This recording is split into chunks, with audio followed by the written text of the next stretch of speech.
You gave an impassioned speech at the COP26 summit. Just for our viewers, I just want to play a short part of that.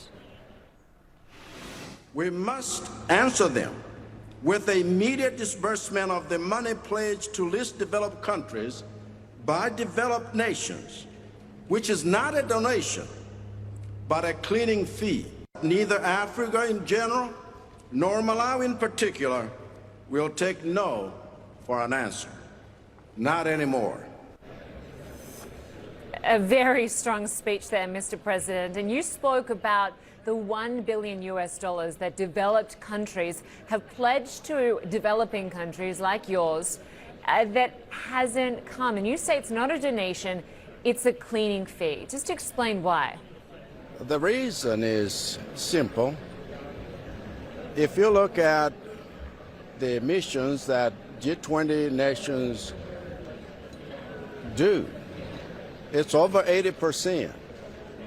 And developing nations' contribution is less than 1%.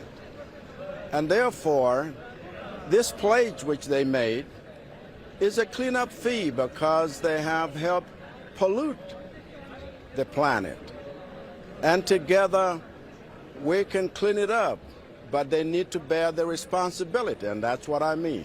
So part of the issue with these climate conferences is that countries make pledges, they make commitments, that they're supposed to be binding, but yet we've seen, as in the case of the Paris Agreement, that $1 billion pledged to developing countries never happened. That's just one example. And you represent, you're the chairperson of the least developed countries, so you represent some of the poorest countries in the world. What in real terms does that mean to you when countries make those promises and nothing happens? It just spells out more death, more devastation, and more catastrophe around the world, and particularly for the least developed nations and the nations of the sea. It's important that developed nations recognize the fact that humanity is one, and they cannot be safe when everybody else is unsafe. Malawi obviously is an agriculture-based economy. It's particularly susceptible to climate change. Describe what you're actually seeing day to day. Almost on a daily basis, we see erratic rainfall, we see strong winds. 2 years ago, the cyclone Idai had just put us in a place where the deaths and the devastation, the crops that got eroded away, meant that trying to rise up is difficult. Even now, at the beginning of a rainy season, I just got a report yesterday of strong winds blowing off roofs and injuring people. And so these are the kind of things that we face on a daily basis. And Mr. President, your government, through the Ministry of Natural Resources, Energy and Mining, launched a national adaptation plan to increase resilience, to help citizens and the ecosystem in Malawi adapt. Take us through that plan.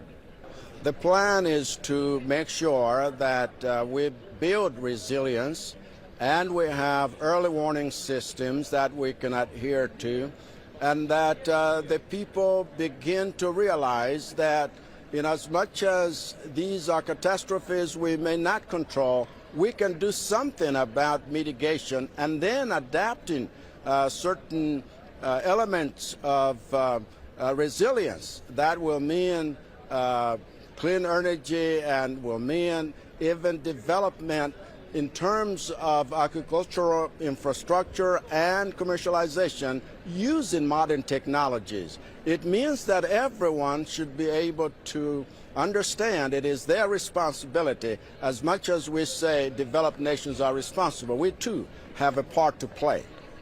Absolutely. And world leaders are discussing ways to reduce deforestation globally. This is a tough issue in countries where people's livelihoods rely on that industry.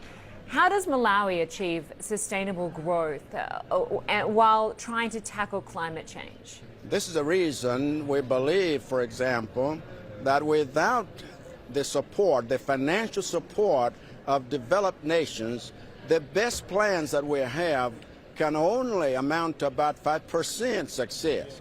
And so we just plead that the debt levels that we have to deal with, the COVID pandemic that we are trying to rise from, is something that has reduced our vulnerability to levels that are unsustainable. But we do believe that with resilience and with support, multilaterally as well as bilaterally, we are able to forge a future that can truly make Malawi a self-reliant nation, able to have inclusive wealth because we are on a developmental trajectory. Malawi President Lazarus Chakwera, we appreciate your time today. Thanks so much. Thank you.